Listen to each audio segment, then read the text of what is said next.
So one opportunity in your career, Ethan, that has been an absolute game changer for you. You probably had a lot, but if you could pick one thing, this was a defining moment that I had in my career that without this, I probably would not be where I'm at today.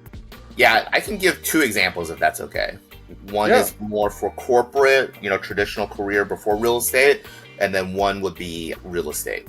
So a lot of what I'm going to say is, hopefully wisdom. So I just happened, like you were saying in my bio, I graduated from high school when I was 16. I lived in a small town in Ohio. I didn't really love living with my parents, so it made sense for me to just go to college. Like there was really nothing, sitting in high school for 2 extra years wasn't super exciting. So I just went to college. So I happened to go to college in 2000. I met my wife the first day. So that's amazing, right? If I went a different year, maybe I wouldn't have met that wife. Maybe I would have met a better wife. Maybe I would have met a worse wife. You don't really know, right? And then in college, because I was so poor, I decided I graduated in 3 years because I could save a year of tuition because it's expensive. So I happened to graduate from law school in 2006 when I was 22. I was probably the youngest, or I'm pretty sure I was the youngest guy in my class. And I graduated into a phenomenal economy. Like I showed up to interviews. I didn't know anything. I was 21 years old. Most people at law school were 24, 25. They were certainly older than me. Some of them had already worked a couple of years before law school. So they already, worked at McKinsey or Goldman Sachs or Teach for America or something. So they had more experience than me, right? And then here I am. Did you do an internship at all? I didn't do anything. So you didn't intern at all? No. Like I showed up to interviews. You just went in there, you just passed all the tests, and you said, look, I'm going to get a job now. Correct. I mean, that's basically it, right? I didn't do summer internships during college. I was very bad at, because I was so young, like 16, 17, super awkward, hard to hire, didn't meet the 18-year-old requirement. And then in law school, the first summer after my first year of law school, I did have an internship, but it was like a non-profit, non-paid internship, which was pretty common. So again, I'm showing up 21 years old, barely fit into my suit, like just saying random stuff that's not relevant because I don't have any work experience. And I got 16 offers from phenomenal law firms that paid $160K per year annual salary. Wow. And this was 06, you said? 05 to 06. 05. Yep. 05 is when I got the job offers. 06 is when I started. So that's right when it was like really heating up. It was phenomenal. Like really heating up. It was phenomenal. And when I had graduated from college in 2003, that's when the Iraq invasion happened, and it was like a terrible economy. So a bunch of people I knew from college, they were like not being able to get any jobs from Cornell. And some of them stayed on an extra semester. Some of them decided to go to grad school because the job market was so bad. So what I learned from that is there's a lot of things that are macro that are outside of your actual control. And sometimes you're just going to hit timing a certain way, and you're going to just have to do the best that you possibly can. So to give a counterpoint, so if I had actually graduated from high school when I was 18 and I had done the full 4 years of college, that would have meant I would have graduated law school in 2009 as a 25-year-old, and I would have done horrible. In 2008, 2009, great financial recession, GFC, or whatever the heck people call it, there were no jobs. Law firms were deferring their whole class saying, hey, you don't need to show up now. You can just show up like a year later, right? They were paying people to not work. They were paying people $40K to not work because they didn't have enough work for people. So that one change in my life, which, the normal path would have been, hey, 4 years, 4 years high school, 4 years college, I would have graduated into a terrible economy. But instead, by graduating 3 years early, I graduated into a phenomenal economy with zero work experience, super socially awkward 21-year-old. And I got a ton of great job offers. That's on the career side, On the real estate side. The interesting thing about that is there's been some people on the real estate side. So you came into it as an attorney. If you would have come into it as a real estate guy and got hired in 2009, you would have only basically known a bull market your entire career up until last year. Exactly right. Would have been like, what's the great financial reset? Never heard of it. Never heard of it. All I know is that it just keeps going up. Just goes up forever. Yeah, you buy it cheap and it doubles. That's great. Right? I'm a genius. Okay, and then... Yeah, I'm the smartest person in the history of the world. What do we got here? Okay, so number two, Ethan. Another one you said that you essentially was a life changer for you. Yeah, so this was when I started doing real estate. I bought a rental property here in Houston where I live. I did the numbers. I didn't really make any money. So then I started going on Bigger Pockets and other real estate sites, and just, there's so much information. There's so much information now, even more information than there was before. I learned a ton about real estate investing, and what I determined was, hey, for guys like me that have millions of dollars already saved up for my job, and I'm a lawyer, so I understand legal and compliance and stuff, a really good role for me is to lend my money to people who don't have money, who are fixing and flipping houses, lend them 70% of the after repaired value. And it's a pretty good investment strategy. You get pretty good returns without a huge amount of risk. Your risk adjusted return. Now, where in your Bigger Pockets or podcast or, exploratory journey, I would call it, in real estate, did that just register in your head? Was it one particular podcast you heard? Was it one group you got involved with that were just ended up being lenders, PMLs? Or was it something like, hey, I didn't want to do this. I don't want to be an operator. Can I just put my money to work and have my money work for me through this vehicle of these guys flipping these homes? Combination of all three. So you got to remember, somebody like me, super analytical. I like to do a lot of due diligence. So I think I listened to every single Bigger Pockets podcast, like all of them, just on my commute. Like Brandon Turner. Those are like Brandon Turner early days. That was Brandon Turner. That was Josh Dorkin. Yeah. Like, I went back in time in the archives, and I just listened to, I listened to them in a row. Wow. I listened to every single one. I still more or less listen to all of them, but at this point, they're just repeating the same thing, which is different people's stories, but it's the same thing. Right. And they, honestly. What speed do you listen to podcasts on, Ethan? Yeah, and honestly, it's a one-trick pony. What speed? 1.75 usually. 1.75. Got it. Two I found too hard to comprehend a lot of times, unless they either speak slow or they're very crisp. But a lot of people don't speak that well, so you have to turn it down to 1.75 or sometimes 1.5. Or if they have an accent. I'm actually a 1 to 1.25 guy. Okay. I was up to 1.5 sometimes, but I really like to absorb the information and focus on what I'm listening to. Yeah. I'm sort of like, I can multitask. There's a lot of things going on, obviously, in the back of my mind, but when I'm there. Like, you and I are, like, I'm connecting with you because I'm here. And it's the same when I listen to a podcast. I really can't, I'm not one of those guys that can run and, like, do 14 other things with just a podcast in the background. So I found a little bit slower works for me. Well, I guess it's normal speed, but slower in terms of consuming pods. Okay, so you decided through sort of these channels that, hey, this would be a good career move for me. And then kind of tell me how that happened, or how you made your first move doing that, becoming a PML. Yeah, so I met a guy through Bigger Pockets. We had a coffee. He was experienced, nice family guy. He's still my friend. Were you down in Houston at this point? Yeah, I was. Okay, and so this was a Houston-based guy as well? Yeah, he was. And he is. We're still friends now. We partnered on a deal recently, so he's still one of my top guys. So he was quitting his corporate career to focus more on being a professional flipper and stuff. So the first deal I did with him, he paid me back in 10 days because it was basically a busted wholesale. He was like, man, it was a wholesale deal, but he just couldn't line it up where he would buy the property and then immediately sell it the same day or the next day. He had a 10-day gap and he couldn't bridge it. The seller wasn't willing to work with him, and the buyer didn't have their funds ready in time. So I made a 10-day loan, and I made a pretty good IRR, like a decent amount of absolute dollars. And I was like, holy crap, this is amazing. We should just keep doing this. Like, I basically took no risk. I just sent in some money. This is great. Did he actually close escrow on the deal? So I lent him the money for him to buy it, and then 10 days later he sold it, and I got paid back in 10 days. Got it. Okay.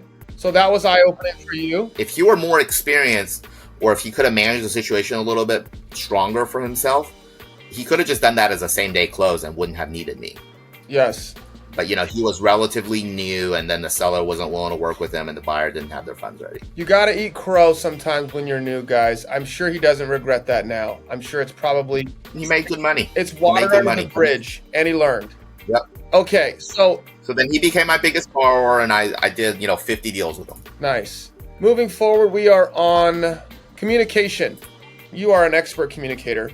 What is your most important communication tip when you are dealing with investors or just life in general? Yeah, so I find a lot of people are not very good at communication in that they respond too slow or they don't respond at all, or if I send somebody an important email, they don't read it, or they respond back by texting me something nonsensical. I think a lot of that is just because real estate guys, a lot of them grew up in a semi-professional or unprofessional or non-professional environment. Whereas me coming from Wall Street and corporate big law, I'm not used to that. I'm not used to people missing their appointments, their emails, not responding within 24, 48 hours. So I would just say, everybody, especially if you know that's a weakness, just get back to people. Even if your answer is like, I literally have no idea, dude. Just get back to people so that they know that you got it. Otherwise, I'm not super duper harsh. There's people way harsher than me. It's actually funny. One of my friends was telling me, he was like, dude, the older I get and the wealthier I get, the amount of bullshit I'm willing to take just drops precipitously. So like for him, if somebody can't email him back a document within like 24 hours, he's done. Doesn't care what your excuse is. Doesn't care if your dog ate your homework, your daughter broke her arm. He's just done. He's no longer going to treat you as a serious person to even bother with. So you're saying, you're not even necessarily saying be professional. You're saying, look, if I reach out to you, respond and do it, quickly. Timely. Do it timely. And, use the same platform I'm using. So if I email you, email me back. Don't send me a text with some randomness. Yes. Generally. If at all possible. Yeah. I mean, sometimes, very, very often, 95% of the time, if someone emails me, I email them back. But there are occasions when I would say, hey, I received your email. This is my response. But I agree. I think that's huge. You need to be communicative and responsive. And yeah, all it takes is a check-in. I got it, working on it, or whatever. Let the person know that you acknowledge that they did work for you or with you. I think that's what it is. I think it's respect, honestly. Yeah, it's just the basic level of professionalism. And look, some people's personalities just aren't that conducive to it. But for everybody else, for the big thick of people that are in the kind of middle 50%, they can all just improve on it. So like one example is I have a guy that I really like. He's super responsive, but he only wants to use WhatsApp. So he's attaching like presentations and financial models to WhatsApp, and I'm not that, I'm pretty, I'm 40 years old. I'm decent at tech, but I'm not the best guy at tech. So I'm like trying to. WhatsApp is amazing, Ethan. It is. I love WhatsApp. I'm going to give this guy a high five and telling you, stuff goes through way better. It's way better to send text. It's way better to send videos. It's way better to upload because it doesn't matter if the person has an iPhone or an Android, right? Whatever operating system, it works. And then you can see when they read your messages. And you can add groups. Dude, WhatsApp is legit. Okay. I like WhatsApp. Yeah. I don't mind it. I do think it's superior to texting, but here's what I don't like. I don't want to be reviewing a financial model or a PowerPoint on my phone. So I'm always like, bro, can you just email me this? Because what I'm doing is, because he's only uploading one at a time. So I just end up having to email it to myself and then download. I'm like, dude, could you just email me all of the attachments in one email on my computer instead of making me do this? Or Google Drive, or put it in Dropbox. But yeah, you're making me do extra I'm like, work. who reviews a financial model on their phone if it's super detailed? If you're able to do that, you're either crazy and you missed everything, or you're one of the smartest people, or you have the best eyesight that I've ever seen. I don't think it's actually possible. Yeah, you're you have to open the spreadsheet. You have to do the thing on every one. Yeah, I don't like doing that. I don't think it's possible. So unless you're one of the smartest people in the world, you have the perfect eyesight, or you just miss everything. You literally barely know what the thing was about. Well, the return on the bottom right said this, I believe. Yeah, it's 69%. That's great. We're putting in all our money. All right. So that was communication. And now we are moving to understanding. What is one thing that you wish you had understood earlier in your career, Ethan? I think it's actually that timing thing that I told you about. It took me a while to. Is that for you or for others or for both? For everybody. Yeah. Timing is so important, and so much of it you don't have the ability to change. You're talking about market conditions outside of your control. Copy that. Macro conditions. As a lender, that's even more. I know from my experience, all of the lenders, and even the more sophisticated you get, that's something that they are really, really, really constantly looking at. And that even goes further than lenders. That goes for investors, real estate developers, people that are really kind of tuned into what's going on.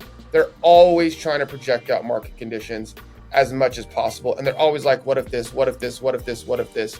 And it took me kind of a while to start to have my brain sort of start to think that way. Cause I'm kind of, I mean, you know me, like Ethan, I'm like, look at this thing. This is going to be great. Let's go buy it. Let's fix it up and sell the thing, man. It's a no-brainer. It's gonna be awesome. But yeah, I mean, as you get mentors and you're in the game longer, obviously you realize, to your point, that yes, market conditions definitely play a role in this game we're in. Okay.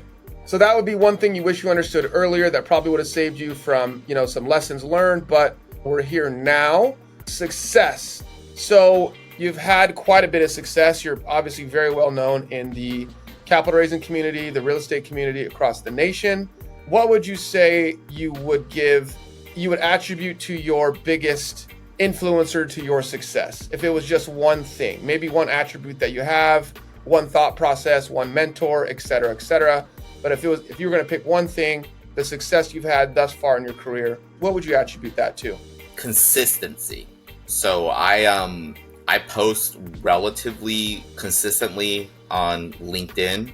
I would say, if I'm thinking about your posts, I would say you post 2 to 4 times a week. If I was going to guess, I would say 3 times a week. Do you know the number? No, it's probably more like 1 a week on average. I'm trying to do more, but if you see the way I post though, it's not the easiest, right? So a lot of people post information or they post news, which is really easy because news and information constantly flows. Most of my stuff is like a dad joke wrapped inside some sort of lesson or information. So those aren't as... Yeah, they're very unique and they're usually very witty and also generally pretty funny. They're supposed to be funny, right? Or they're supposed to be like, oh, this is different. This isn't somebody posting about their life or, hey, this guy got foreclosed on, right? It's usually supposed to be witty. So it's harder to do that consistently because that's just as situations pop up or my kid says something funny or I see somebody mess something up and I find it hilarious, then I can post about it. That's why, Jerry Seinfeld can't come up with a special once a month because, I mean, you can only gather content so quickly. Yeah, it's not possible. You have to let it accumulate. Yeah. Yeah, and then some of my posts go better than I don't quite understand it because I've shown one to my wife. She's like, that's really funny. And it had a lot of views. And then I showed another one to my wife. She was like, this isn't funny at all. And I'm like, but the market has spoken. Look at the view count. She was like, I don't get it. It's not funny. I was like, all right, well. It's so funny how that works because I'm really focusing on content this year too. We were talking about that yesterday. And I'm putting it out on multiple platforms. And yeah, some posts you're like, this is going to be a banger. And like you get like 5 comments. You're like, yeah. And then some other ones you just do it and then yeah, it hits. It's a trip how that works, man. Yeah, it's just kind of random. But yeah, consistency. So I go to the meetups. I do intro calls with people. You still go to meetups to this day? Not physical ones. I don't go to most of those unless I'm the presenter. But I go to a lot of online meetups, like, where I met our mutual friend, Andy Rosenberg. He doesn't really go to any of those anymore. He's too busy. But I still consistently show up to those. And then sometimes I'll meet somebody new. I'll do an intro call with them. Or more likely these days, I have somebody on my staff do an intro call with them so they know exactly what we do in case we can help them or if they can refer somebody or if we can refer somebody to them. Just in general, trying to be helpful. Because I think that's something that stands out about me is because I get back to everybody, regardless of how busy I am or how important they might think that I am. I usually will either get back to them personally or somebody on my staff is going to get back to them. You're very, very responsive, Ethan. And that's not always the case. Sometimes when people get to, let's just say, a certain net worth or they've reached a certain rung, they tend to not be as in tune with what's going on around them at times. Well, that's probably not the right way to put it. They care less about people who they don't know. Exactly. They're not interested in meeting more people. They're like, I already have enough people. I can barely remember the people I already know. Like, why am I adding randoms? Yeah. Right. So that happens. Yeah. So that's one thing I noticed about you too. When I reached out to you multiple times, you have gotten back to me. And then, yeah, you're very responsive and open about kind of what you do, which we're going to get into right now. Well, we're going to get into in a second. Let's go back. So let's talk about some losses. Okay. And then we'll get into some wins and kind of what you do. So the biggest loss you've ever had to overcome, it doesn't have to be in business. It could be in personal. what you learned, what it felt like, and then what it looks like now in hindsight. Because in this podcast, we talk a lot about fear.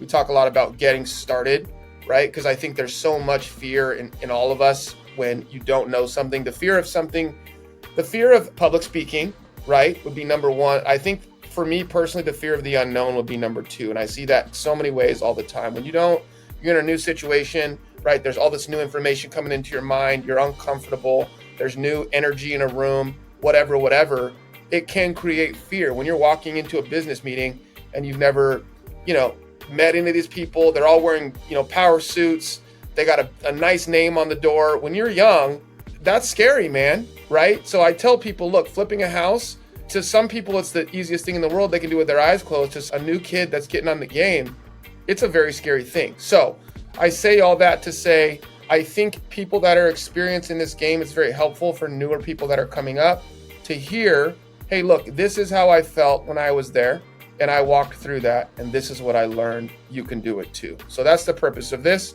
When we talk about some lessons that you've learned, maybe some L's or some challenges that you had and maybe didn't go your way. Sure. A lot of people talk about bad deals and stuff, and I'm sure that's what most people talk about. I'm going to try to do something slightly different because I think, talking about bad deals, sure, you can learn some stuff, but everybody's got some if they've been doing it long enough. So I don't really know if that's super unique. So I'm going to give two things from my academic career, and hopefully this won't bore people. So I posted about this on LinkedIn. So there was a specific time in my life, I was in 8th grade and I was taking American history. I really liked my teacher. The way he did things was interesting. He would post all 20 kids' grades like as a running tally on a board to instill competition. And so the White Rabbit. Yeah, so people knew where very common in sales. Yep. So I think the second semester I screwed something up. So I forgot to get my homework, and he would put everything like homework, quiz, test. It would be like 50 or like 30 columns of stuff. Oh, the good old days. Man. Probably get sued for that now, man. You probably can't do that now because of privacy, or some kid gets embarrassed, or like some parent comes and says, well, Johnny's really smart, he should be number one. Like, why is he number 19? So, well, because he, yeah. So I actually, I think the second semester, I forgot my homework in my locker. So this is back when I don't even know what kids do these days. I think my kids have rolling backpacks and they have all their stuff in there. I don't even think they have a locker. So I had left my homework in my locker and I walked into class, and then the teacher's like, hey, everybody turn your homework. I was like, oh shit, my homework, I don't have it. So I was in a panic, and I basically said, well shit, okay, I don't have enough time to run to my locker and make it back to get a tardy. So I had a decision to make, which is, and I asked the teacher, I'm like, hey bro, I left it. And he said, well, you got a choice to make. You can either take a 0, or you can run to your locker, come back, and then I'm going to mark you as tardy. And it was pretty clear he didn't really want me to run to my locker and come back and, disturb the class by being late. So I took a 0 for that assignment. So I started, Jonathan, as number 20 at the beginning of that semester. Guess where I ended up at the end of that semester? I'm going to take a wild guess and say number 1. Yeah, I ended up getting 100 on everything else. So I watched me starting from number 20, every week or so, as other people slipped up. So I would creep up, and then at the end, even though I took a 0, I had the highest grade in the class. I had a 99. How diabolical were you? Popping tires, and were you telling them the wrong test date? And no, I didn't do it. I didn't do any of that. I just let the people, Jonathan. I just let the people in front of me make mistakes. Yeah, and you keep doing you. I love that. Okay, so that's a challenge you had to overcome. Starting from the bottom in 8th grade and working your way all the way to the top while it was being posted on the board. Do you think that, Ethan, looking back, it's quite some time ago, do you think that was impactful for you? Meaning if the teacher had done traditionally, just give everyone their grade when it came out, it would not have been as exciting for you to do that? I mean, you generally got good grades, obviously, based on your... No, I got amazing grades until I got to college. And that was the second thing I was going to tell you. So I showed up to college, 16 years old. I was 2 years younger than most people. I had extremely high SAT scores and SAT 2s and stuff. And, I was like, oh man, I'm one of the smartest kids here.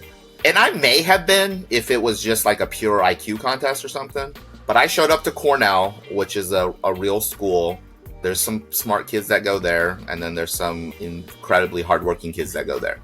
And also Andy from The Office. Shout out to The Office. Yes, Andy Bernard. I'm actually going to Scranton next month. Finally going to get that picture. Oh, you are? I'm going to drive through. That's hilarious. Yeah. Yep. So I go there, and I'm like, I don't really have to study. This stuff is not that hard. And guess what, Jonathan? I got my ass handed to me. I was super immature, 16 years old, barely knew how to do my laundry, like just hung out with my friends. I was super new, like didn't show up to class sometimes. And I did terrible. I was like, shit, even if I'm naturally smarter than some of these kids, they're going to outwork me. And by virtue of them outworking me, like they're going to succeed. Interesting. And then I met there were really three specific people that I knew pretty well there who were in my class year who were clearly smarter than me. They were just born smarter than me. So I could work 24 hours a day and I could not outwork them or become smarter than them. Was that the first time in your life that you had Correct. been around people that you were like, what the hell? I'm not the smartest person in this room? Correct. Yes, because I just went to like an average high school in a small town. I was clear, I thought I was clearly smart. I had the highest SAT score out of all the kids, right? Everybody else was quite a few points below me, and they all acknowledged that, I was half a standard deviation to one standard deviation above. So that was the first time in my real life that I was like, man, these three people, they were just born smarter than me. There is nothing I could possibly do to become smarter than them. It's not possible. So then did you determine to outwork them at that point? Or was it just a realization that there's more people in the world, that the world's bigger than I thought maybe? That's exactly what it was. So no, I did not determine to outwork them, right? I just decided, well, I could only do what I could do. I should pick things that are naturally I'm stronger at, or things that I enjoy more, or it's okay to not be number one. Yes, 100%. So that was that was the summation of it. In hindsight, looking back on that, Ethan, you came to terms with that and you said, hey, look, it's okay that these guys are more intelligent, get more naturally intelligent than me. I'm blessed with intelligence. I just need to find my lane.